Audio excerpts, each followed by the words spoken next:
Honda CRV alternator. Yan, ito padala ng tropa ito. Sabi niya nag-indicator yung battery sa dashboard. Pagbukas niya, na-found out niya na defective yung diode. Putok na raw yata. And then pinalitan niya, no. Kaso problema, pagbalik, ganun pa rin yung issue. Tapos nakailaw yung battery indicator. So buksan natin para makita natin kung ano yung naging problema niya.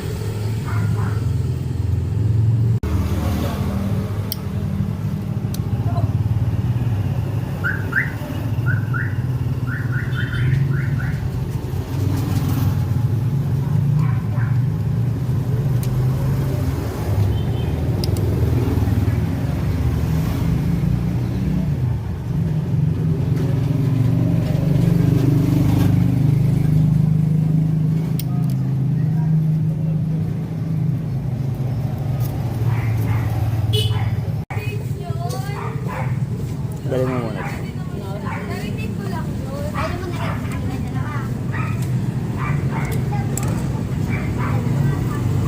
Ayan yung pala mahugot yan. Kaya nakatanggal muna ito. Tapos pati itong goma.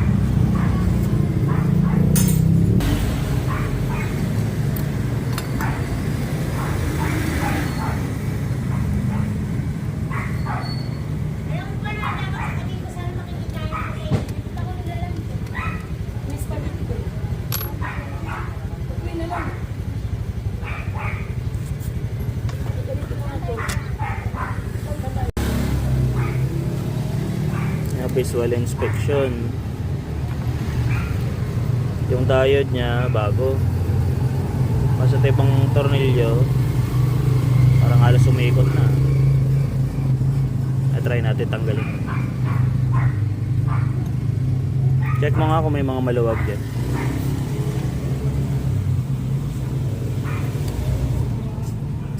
Maluwag tong isa eh. At masikip to. Feeling ko nakita na natin yung problema niya eh. Itong isa maluwag.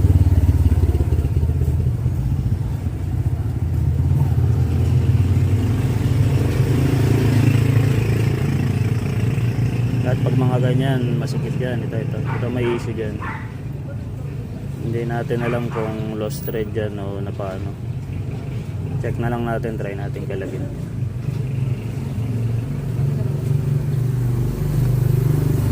Ikot mo nga, luwagan mo. Try mo luwagan ng luwagan. Kung matatanggal. Baka lost thread na yan.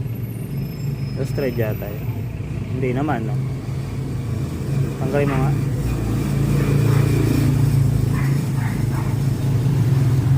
Hindi naman siya mukhang lost thread.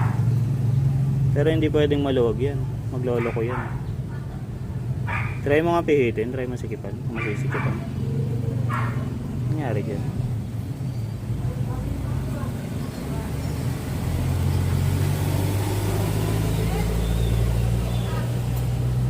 So maaari yan, baka yan lang din yung problema ng tropa. Oh, maluwag ah.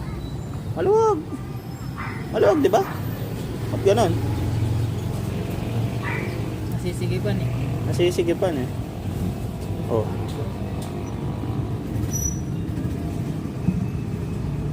Mukhang maluwag lang. Pero baklasin na rin natin yan. Test natin lahat. Pati yung rotor at stator. Para isang bukasan lang. Pero feeling ko, mukhang yan yung sira niya. Siguro dati sira nga yung diode. Nakita niya putok kaso nakalimutan siya, maluwag. Kaya tanggalin mo rin, double check natin lahat para isang testingan lang. Pag wala nakitang diferensya, malamang yan lang yan.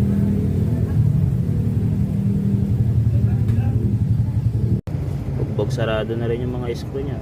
Saka medyo parang tabingi na rin eh. Hindi siya flat na flat. Tanggalin natin para makita. Diba?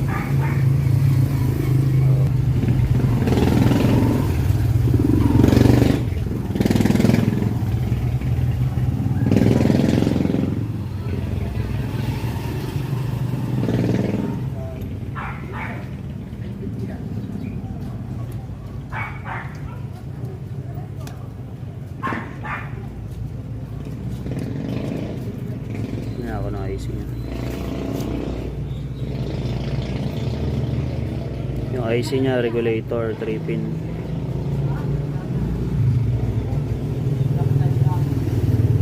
Carbon brush niya, maikli na rin, ha? Oh. Maikli na rin to. Oh. Palitin na rin to. Itong isa matigas. So, tapos itong isa maluwag. O, yung carbon brush pudpud na rin. Yung commutator nya, o, ayun na, mukhang naglulus nga dyan, ha? Commutator nya pagod na, malalim na. Sige, try natin pag-iwalayin. Actually, dapat ganito yung tsura pa niya niya. Sino mo sa kabila? Ang lalim na. Baka mamaya grounded na yan sa pinaka-rotor nya. Tanggalin mo itong mga screw na to. Pagod na rin pala yan. Ganap na ng kapalit.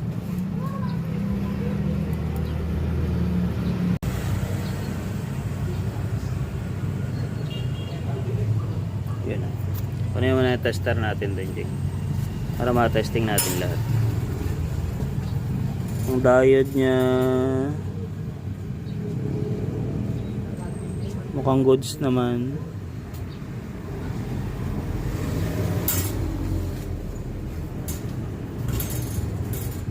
Sige, check natin yung rotor tsaka stator. Para natin continue din.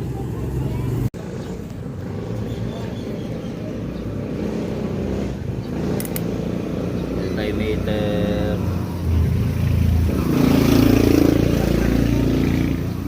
Stator muna tayo. Continue to test. Meron.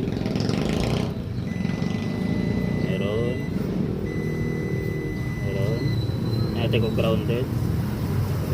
Okay naman. Dito tayo sa rotor nya. I-continue with it. Natin kong grounded. Yan, di pa naman, eh.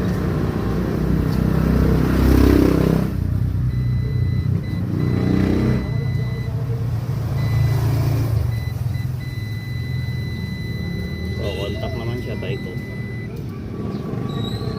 So, masabi natin buo tong rotor nya at stator. Yung nga lang pagod na yung commutator nya. Pwede nating repairin yan. Pwede natin palitan yung carbon brush nya. Yung nga lang medyo malapit-lapit na yung buhay nitong ano nya. So hindi ko alam baka ilang months nya lang magamit yan. Tanong natin yung tropa baka gusto nyang palitan na ng buo yung alternator nya or yung rotor lang. Pero kung gusto niya pantiisin, desisyon niya naman. Put natin yan dyan. Yung diode, assuming na matino yan kasi nga bago. Pero check na rin natin para isang silipan lang. Diode mo. Dito tayo sa positive. Positive. Goods yan. Goods yan. Goods. Bilang side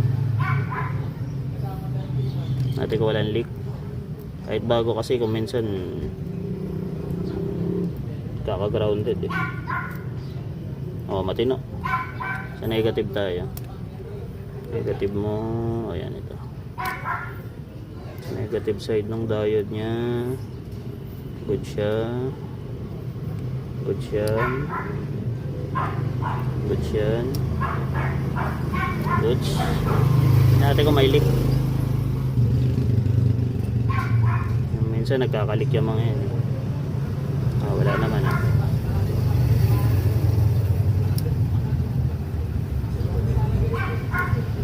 So yan, conclusion natin sa kanya guys. Kaya mahina yung charging niya tsaka umiilaw yung battery indicator niya. Maluwag tong ano niya. Isang tornilyo niyan. At the same time, naglo-loose din yung carbon brush niya dito sa commutator. Pansin niyo naman guys. Ayan. Ang kulay sunog, di ba? Ito yung kulay ng isa. Maganda yung contact. Ito. Alata nagkakaroon na siya ng loose connection. So pag nagkaroon ng loose connection, bagsak din yung charging. So walang pinagkaiba yan, yung issue na yan dito. Pareha sila babagsak yung charging. Pag naglo-lose to, babagsak yung charging. Pag naglo-lose doon, bagsak din yung charging. So, pareha sila ng issue. Wala issue niya guys. Yan, after natin linisan yung commutator, try sana natin kung pwede pang gamitin o maremedyohan. Yan, na-found out natin na ubos na yung tanso niya, no? Ubos na yung commutator niya. So, ibig sabihin, palitin na yan. Pagitin natin sa tropa kung anong balak niya rito sa alternator niya. Wala tayong available na commutator para rito. Medyo mahirap pa rin maghanap niyan. The option dyan, magpalit tayo ng rotor kung sakali man. Or kung may budget siya, pwede ang palit buong alternator. Okay.